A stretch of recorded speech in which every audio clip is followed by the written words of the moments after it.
I just had a piece of 18 inches long, piece of 1/4 inch round.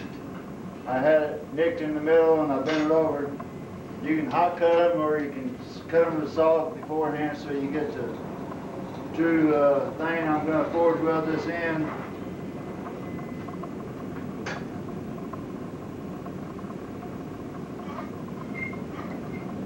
Put a little bit of flux on there.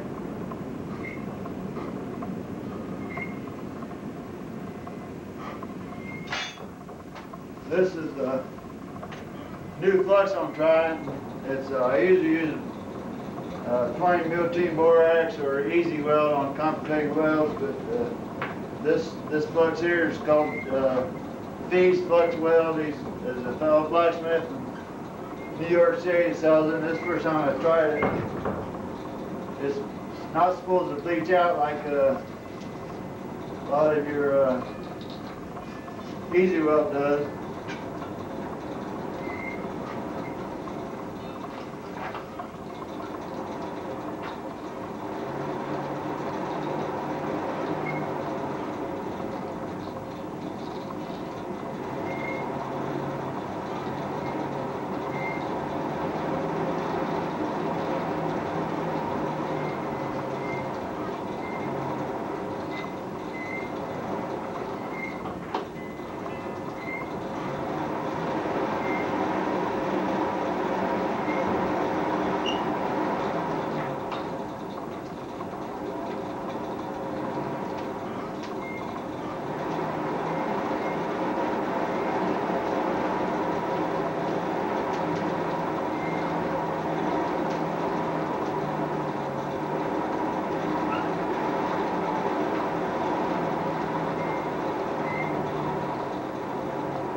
What I want to do, I just want to, what I call a tack weld.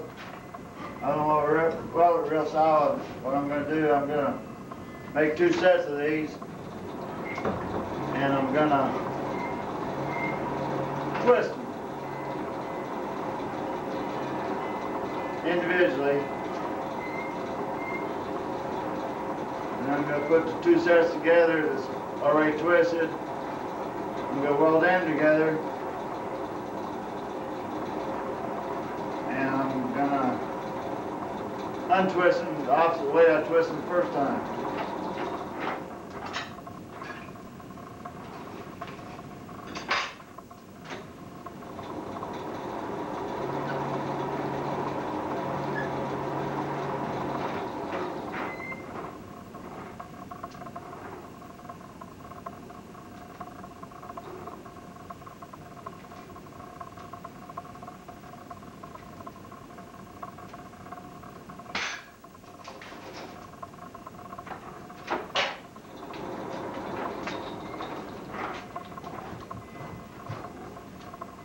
Anytime you're welding 2 rounds together, it's a good idea to use a V-block to keep them together, or bundles.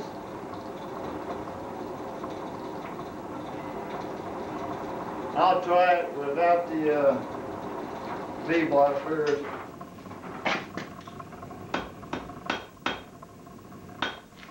Then take.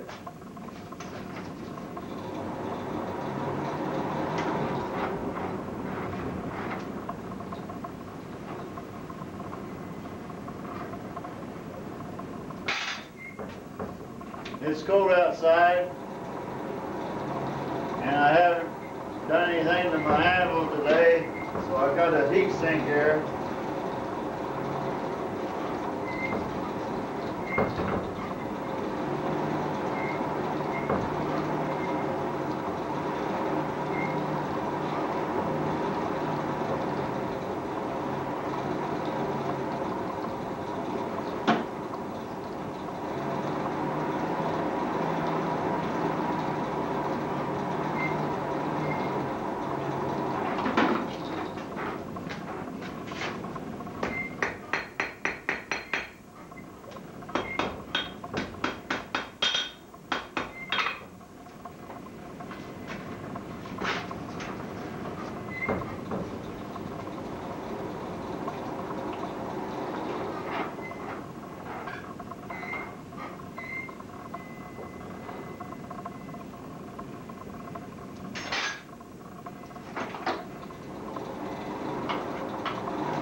each end for about an inch or so, depending on what you're going to do with these.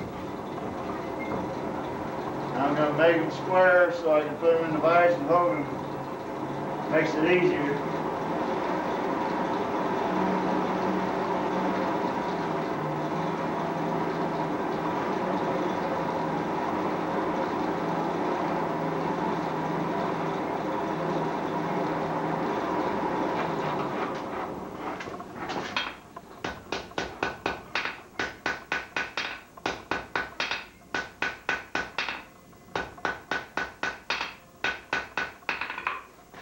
I got a little bit of end there. I'm going to cut that off real quick.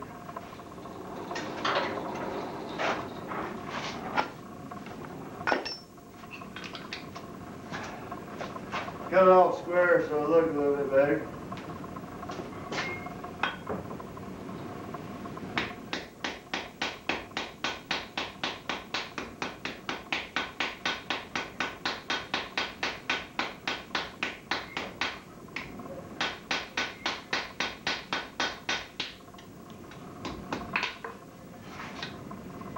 This is a side cut.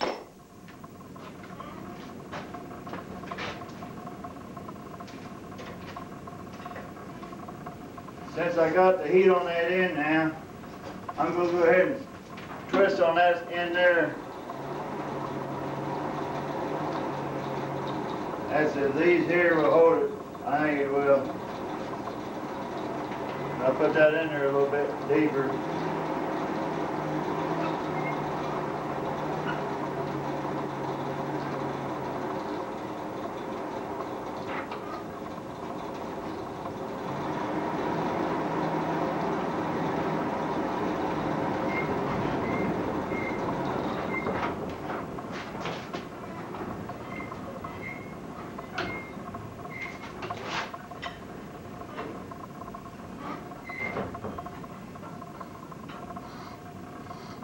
I'm turning this to the right, and I buried at the end about. It's a good idea to mark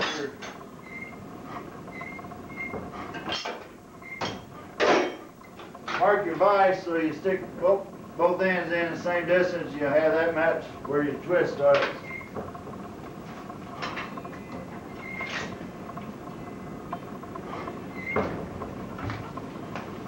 I'll go ahead and twist a little bit more of that back here.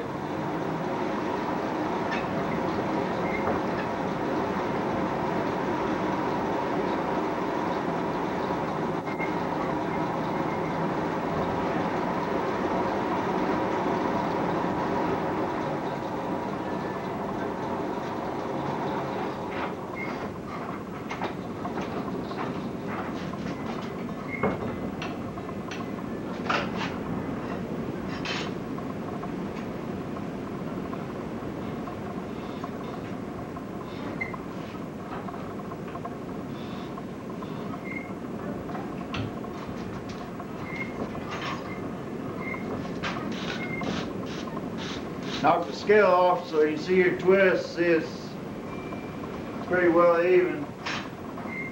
I'm going to turn this around now.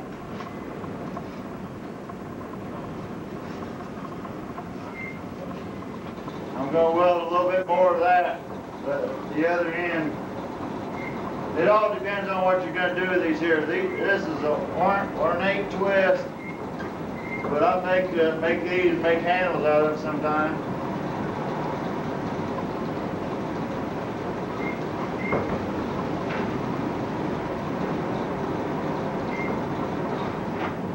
Put a little bit more flux in there.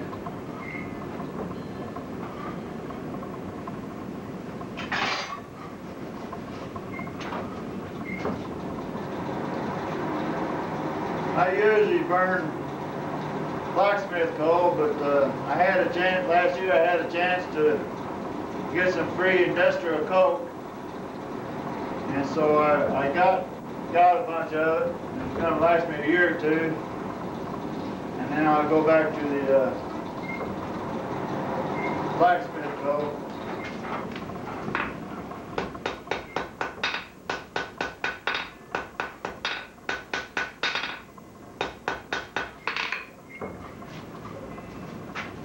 I got it squared now. Now I'm going to twist that end.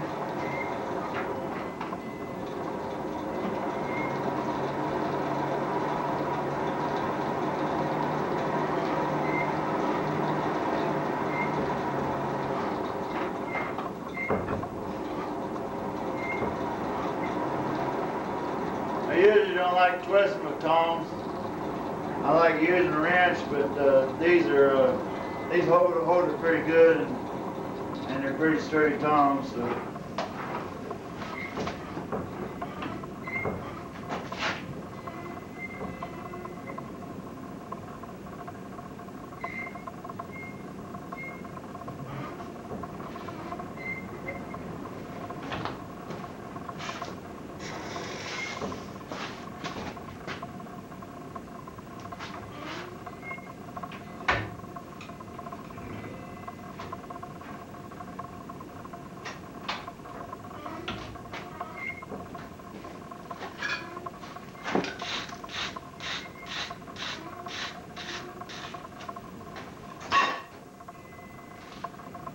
You want your twist pretty even.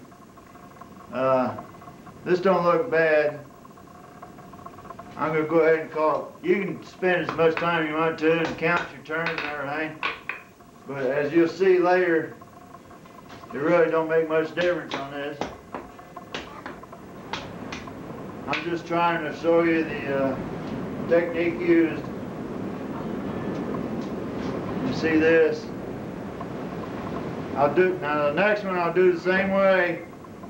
I'll twist it the same direction. Then I'm going to forge weld them together.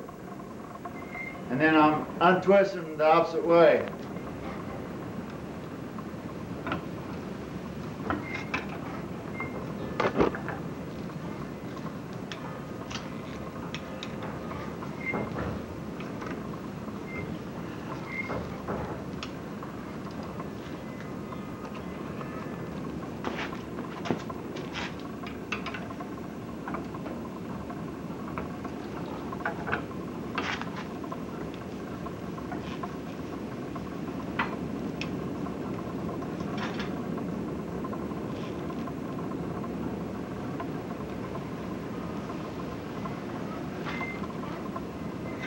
Now you want your pieces laying on top of each other in line with each other. This is the second piece.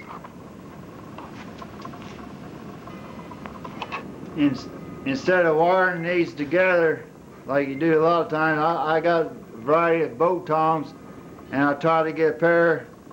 They'll reach up in there and grab it and hold it. This is the reason you want these parallel as much as you can. What I'm going to do, I'm going to heat this up and I'm going to put these together a little bit. Then I'm going to heat them, flux them, and forge weld them together, and then I'll get on the other end.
This end here, you want, when you're hitting this, you want both sides to try to get pretty well even. It depends on what you're going to do with this, whether you want to draw it out into a hook or scarf the end of it and weld it to a shaft or a tool, like a fireplace poker or something like that there.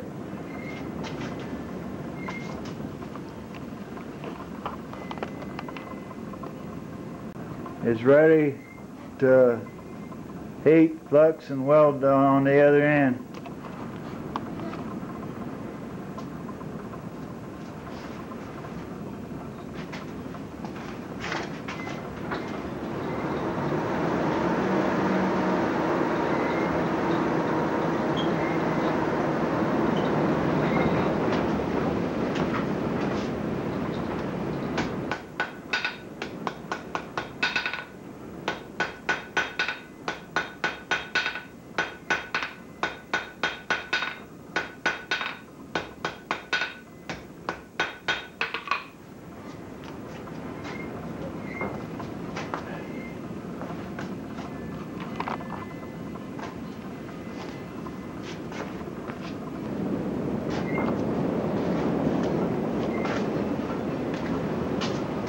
I scarfed the shaft. I scarfed the end of this here. I'm going to weld these together. The scarves meet. On a shaft, I usually upset the end of it so I can blend the weld in better. I won't have no wasp nest. The wasp nest is the undercut part. We'll see how this goes.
I'm going to go back for a second weld.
This is not the prettiest weld.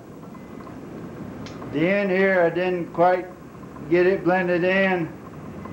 Up here you can see it, which don't make no difference. But down here, once you get down past the parent stock, you don't want to forge it, keep on forging it to get rid of the end of the scarf, because it'll cause an undercut and it looks uglier than heck. It's best to leave it just like that. It's a good strong weld in there, hang. That's my, normally on this part here, if I'm just gonna make a hook out of it or a thing, I'll just go ahead and twist it while these are square, and then I'll forge these on out to whatever, you know, the hook or whatever. But when I do it like this here, I go ahead and weld this part to this, and then I untwist this part here. The other way, if I'm just doing this part itself by itself, I'll go ahead and untwist it. Reading, I don't untwist it now because this lays better here when you're forge welding this to the handle to this.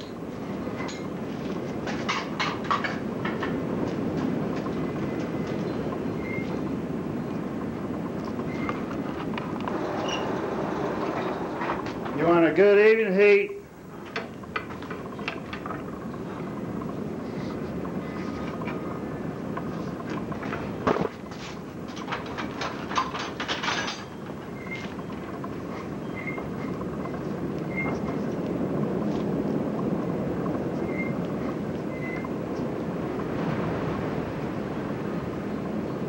I went the wrong way beginning it, but untwist it the way you like it.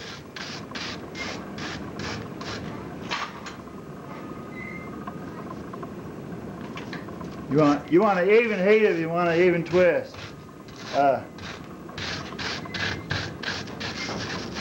This is something you can play with however you want. This end here I left square so I can twist it, and then when I get done I'll put a hook on the end for a fire tool or something.